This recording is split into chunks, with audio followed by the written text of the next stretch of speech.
once you become that type of being, you won't need anyone to come from anywhere to do anything for you.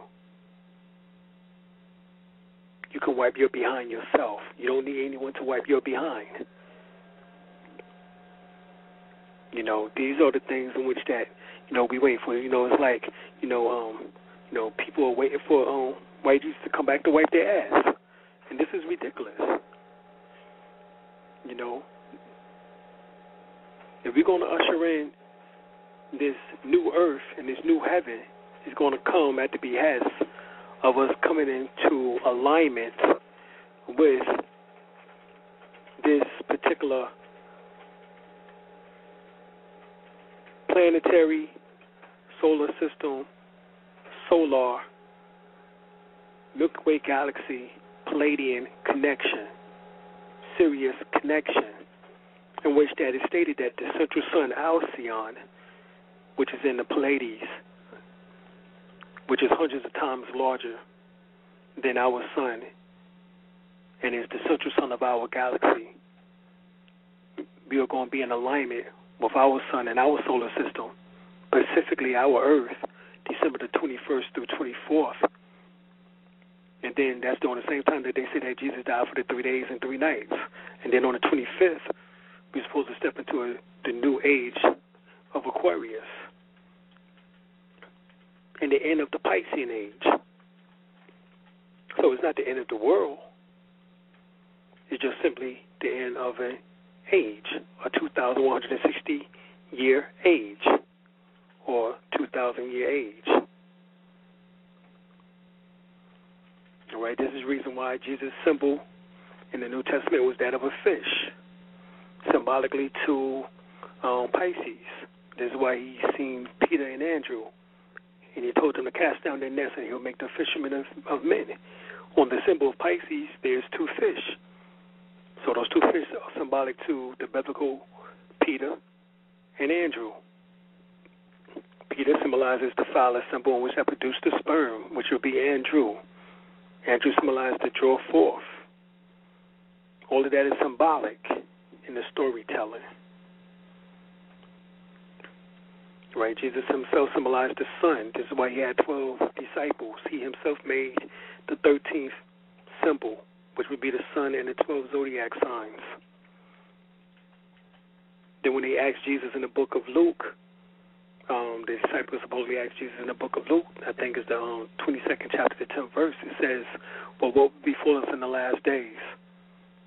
And supposedly Jesus stated, you will follow a man with a pitcher of water in his hands and follow him into his house. So a man with a pitcher of water, that symbol is that of Aquarius. So we're talking about astrotheology. That's what we're actually talking about here. So this is the nonsense in which that is being perpetrated, and we have to get in tune with what's really getting ready to happen, and that is the galactical alignment, not with all these other distractions in which that is going on. If the aliens want to come and see us graduate, then that's fine, because that's what's going to be going on. But I ain't waiting for their asses to come and do shit for me. You know what I'm saying?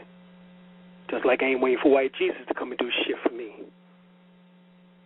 Boy, he can come and get fucked up.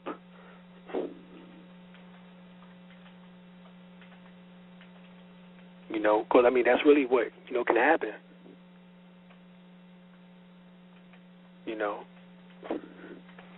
Because this is the nonsense, and I'm about tired of this nonsense, this perpetrating of, of this, of this supreme deity made in the image and after the likeness of people who look other than ourselves and who is damaging and destroying and being a detriment to this world.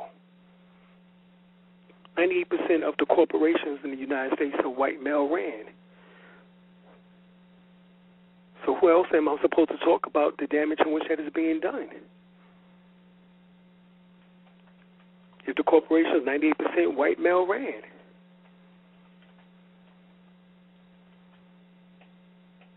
And we're talking about the major families who have the trillions of dollars, the Rothschilds, the Rockefellers, who are controlling and monopolizing the industry, whether it's from the drug industry with the FDA,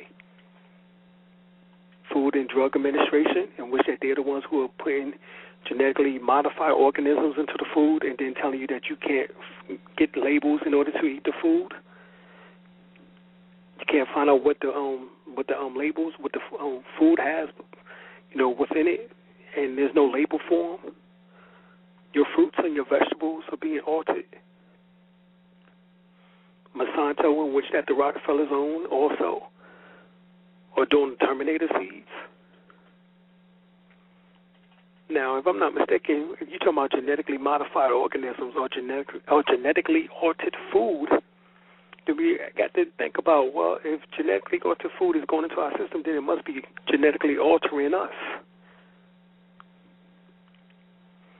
So what can we do in order to stop this nonsense? Because remember, we're always about solutions. This is what we have to be about. So, number one, you have to learn the science of herbology and also alkaline water. Your body is 75% water. Your brain is 90% water. Your spinal column is 85% water. You are an aquatic being. And the water inside of you must be alkaline, just like a battery is alkaline. For a battery to exist, to live, it must be alkaline. When the battery is dead, it is acidic. So when your battery is alive, you have the ability, when your battery is alkaline, which is your physical body, i.e. your melanin, remember, you are able to store all frequencies through your melanin. Your melanocytes acts as black holes to absorb electrical magnetic energy, in which that comes from the sun and from the stellars, the constellations. As a matter of fact, 300,000 tons of stardust energy falls to the planet Earth daily.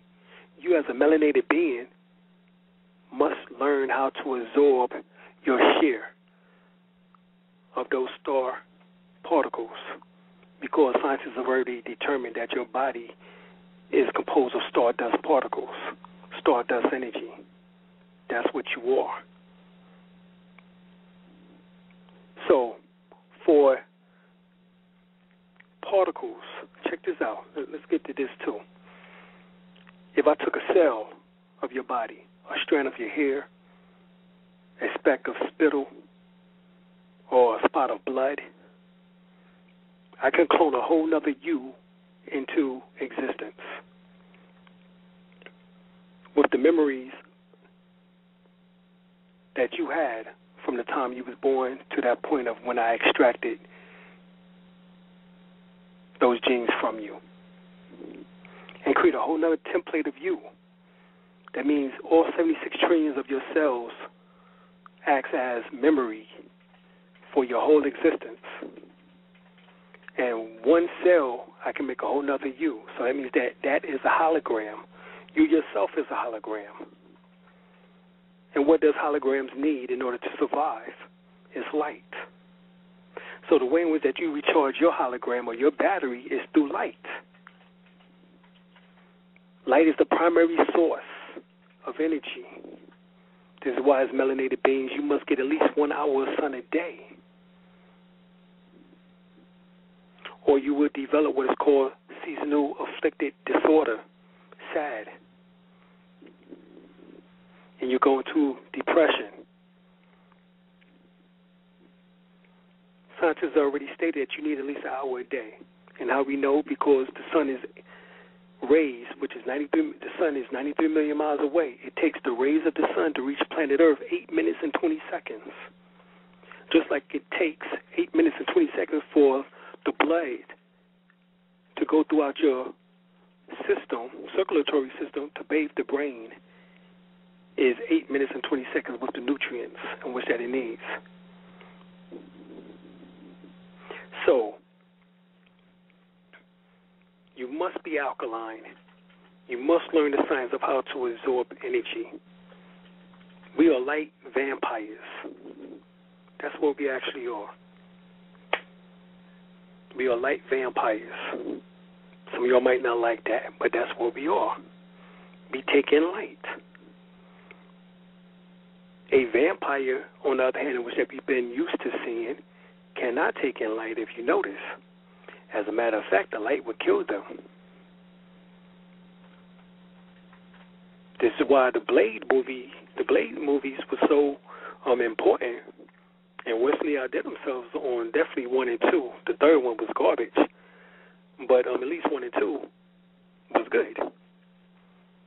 And on there, he showed that he was the chosen one, the day walker.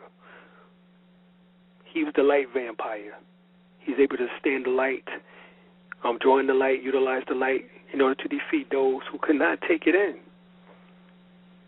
In other words, Wesley was showing that in order for us to survive what is getting ready to take place on planet Earth, we must be able to go back to our original methods and our ancient sciences, cultures, and traditions, in which that was sun worshiping, as they refer to it as. When you see the still of Akhenaten and Nefertiti, his wife, and the children in front of the sun with their hands held up in the ka position, which the ka position symbolizes the spirit, they're saying that they're receiving the energy from the sun, the gift of life. We have to learn how to do that once again. And there's 3 places in which that you can store this energy. You can store the energy in your navel, in which that extends 1 to 3 inches down below the navel. You can store this energy at the back of the heart, as well as also at the third eye. Within the Orient, they are referred to as your dantians. Your lower dantian, your mid dantian, your higher dantian. But the word dantian symbolizes the word heaven. So your lower heaven, your mid heaven, your upper or higher heaven. But in the Bible, they refer to it as the upper room. All right? The Bible also gives a clue, too, in Matthew, the 6th chapter, where it specifically states, I think it's the 6th chapter, but it states that when the eye be single, the whole body will be filled with light. That is a reference to the sciences of how to absorb the energy from the sun. When the eye be single, the one eye, that's what it's referring to, is the one eye. Your third eye, your pineal gland. When it is single, not your 2 eyes, when it is single, then your whole body will be filled with light. So you have to learn how to use your eye to break down the energy. There's 2 times in which this precursor to melanin is excreted. You have the hours of 7 a.m. in the morning to 11 p.m. at night, which is serotonin, and then 11 p.m. at night to 7 a.m. in the morning is melatonin. Serotonin is for when you're serious, melatonin is for when you're mellow. But what happens is that you gather the energy through your worship in the sun. And what we mean by worship is just simply you being in the sun, absorbing the rays of the light.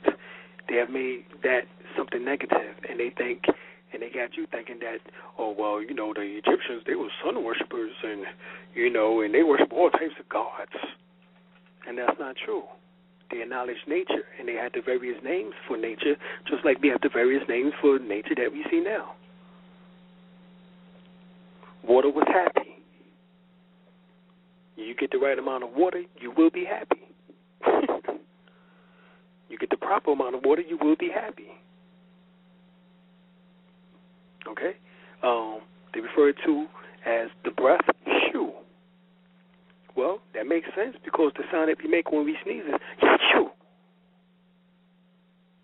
which happens to be the Aramaic name of a person by the name or the personification or the anthropomorphical character called Jesus.